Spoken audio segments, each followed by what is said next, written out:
आजकल मीडिया की हेडलाइन आप लोग देख रहे हैं। ये देखिए, भजन गाए फरमानी, मौलाना को हुई परेशानी। फरमानी के आगे झुके मौलाना, जब पति ने मुझे छोड़ा तो कहां थे मौलाना। मौलाना की नसीहत, फरमानी का जबरदस्त जवाब। इस्लामिक स्कॉलर ने उलमा को धो डाला। टीवी पर आकर बात करना हराम है। ये सब मवाद, ये सब मुद्दे, ये सब चारा टीवी पर कुछ मुफ्तियान किराम और कुछ उलमा हमेशा मीडिया को देते रहते हैं, जिसे मीडिया खूब भुनाती है। जमकर उलमा को, मुफ्तियों को लताड़ते रहती है। इस्लाम और मुसलमानों को खूब बदनाम करने में दिन रात लगी रहती है। और यह मौका मीडिया को कुछ ना तजुर्बेकार मुफ्ती, कुछ ना तजुर्बेकार उलमा जो है अक्सर देते रहते हैं। किसी ने बड़ी अच्छी बात कही है कि अधूरा इल्म और अधूरा तजुर्बा फसाद पैदा करता है। लेकिन आज हम शॉर्टकट में ये फरमानी नाज की बात करेंगे कि कौन है ये फरमानी नाज। फरमानी नाज यूपी मुजफ्फरपुर की रहने वाली है। बिल्कुल गरीब, इंतहाई गरीब, यानी ऐसे गरीब जिसको सिर्फ अपने पेट की फिक्र कि पेट कैसे भरे और अपने फैमिली का गुजारा कैसे हो। उसे मजहब के बारे में, धर्म के बारे में कुछ भी मालूमात नहीं। फतवा क्या होता है, इस्लाम से कैसे बाहर जाते हैं और इस्लाम में कैसे अंदर आते हैं, उसको कुछ भी नहीं पता। आज उस फरमानी नाज के बारे में हम बात करेंगे और यह भी बताएंगे कि आज ये टॉपिक हमने क्यों छेड़ा है। देखिए, फरमानी नाज मुसलमान जरूर है, लेकिन दीन का इल्म उसके पास कुछ भी नहीं। दुनिया की, दीन की ना पढ़ाई ना एजुकेशन उसके पास कुछ भी नहीं।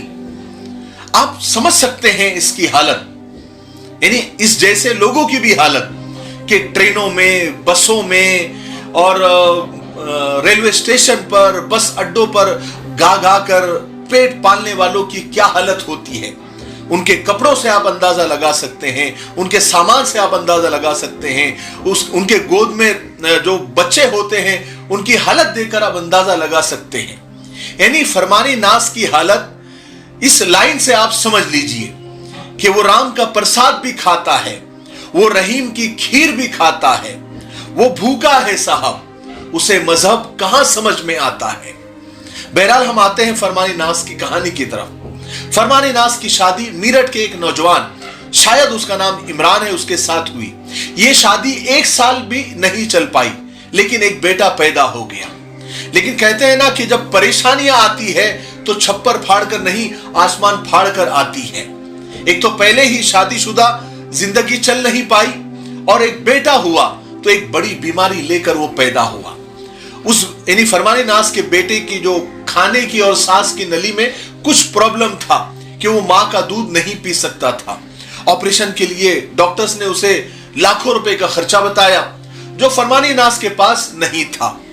और कमाल की बात देखिए कि मां का गला सुरीला कि दुनिया में उसके जैसा गला किसी का नहीं, और जो उसको बेटा हुआ तो उसका गला खराब। यह अल्लाह की तक़सीम है। बहरहाल फरमानी नाज के हालात कुल मिलाकर बहुत ज्यादा खराब थे, लेकिन चूंकि फरमानी नाज का गला बहुत सुरीला था, इसलिए वो बस में, ट्रेन में, स्टेशन पर, बस स्टैंड पर, फुटपाथ पर गाने गा गा कर, सिर्फ गाने नहीं गाती थी, वो नज़में भी गाती थी, वो नाते भी गाती थी, वो कव्वाली भी गाती थी और गा गा कर अपना और अपने परिवार का पेट पालती थी। फिर उनको किसी ने यूट्यूब चैनल शुरू करने का मशवरा दिया। उन्होंने यूट्यूब चैनल बनाया और यूट्यूब चैनल पर वो अपना हुनर दिखाने लगी। लोगों को पसंद आने लगी, फेमस होने लगी, यहां तक कि बड़े बड़े सिंगर के साथ भी गाने का मौका उनको मिला। फिर दुनिया भर का जो मशहूर सिंगिंग रियलिटी शो है इंडियन आइडल, उसमें भी फरमानी नाज को बुलाया गया और वहां पर उसका सिलेक्शन भी हो गया, उसको गोल्डन टिकट भी मिल गया। लेकिन बेटे के ऑपरेशन की वजह से वो आगे नहीं बढ़ पाई।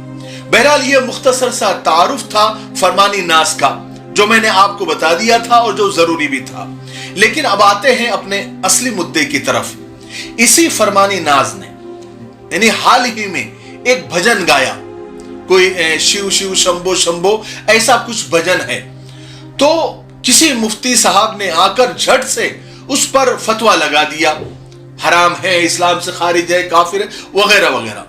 बहरहाल फतवे की सदाकत अपनी जगह पर, लेकिन मीडिया को मुद्दा मिल गया, क्योंकि वो तो ताक में रहती है कि कब इस्लाम और मुसलमानों को बदनाम किया जाए। अब दिन रात मीडिया पर इसी की बहस चल रही है, जमकर फतवों को लेकर डिबेट्स हो रही है, क्योंकि हमने ही मौका दे दिया। और मीडिया का सबसे पुराना और बड़ा प्रोपेगेंडा दारुल उलूम को बदनाम करना है। हर फतवे का दारुल उलूम से, यानी हर फतवे को दारुल उलूम से जोड़ दिया जाता है। कोई भी मुफ्ती फतवा दे देता है, वो कहते हैं कि दारुल उलूम ने फतवा दिया है। बहरहाल अब उनको जाकर कौन पूछे कि भाई इसकी सदाकत क्या है, ये दारुल उलूम ने ही दिया है नहीं दिया है, बस हर चीज को जो है वो एरो कर देते हैं दारुल उलूम की तरफ और दारुल उलूम को बदनाम करने की कोशिश में लग जाते हैं। मैं सिर्फ ऐसे मुफ्तियों से कहना चाहता हूं कि मुफ्ती साहब, सिर्फ फतवा देने से क्या होने वाला। आजकल सबको मालूम है कि हलाल क्या है और हराम क्या है। मैं आपको यह बताना चाहता हूं, बल्कि सारी उम्मत को और सारी उम्मत के सरमायादारों को और सारी उम्मत के लीडरों को और सारी उम्मत के मालदारों को यह बताना चाहता हूं कि ऐसे कई फरमानी नाज, ऐसी कई उम्मत की बेटियां अभी भी इंतहाई गरीबी में जी रही है, कहीं गाना गाकर तो कहीं जिस्म बेचकर। ऐसी उम्मत की कई फरमानी नाज, ऐसी कई बेटियां कोठों की जीनत बनी हुई है और दिन ब दिन उसमें इजाफा हो रहा है। ऐसी कई फरमानी नाज और ऐसी कई उम्मत की बेटियां और ऐसी उम्मत की दुख्तर गैरों के साथ भाग भाग कर शादियां कर रही है। ऐसी कई फरमानी नाज भूख की वजह से या ससुराल के जुल्म से तंग आकर खुदकुशियां कर रही है। उनके लिए हमारी कौम के पास क्या इंतजाम है? क्या है उनके पास छत?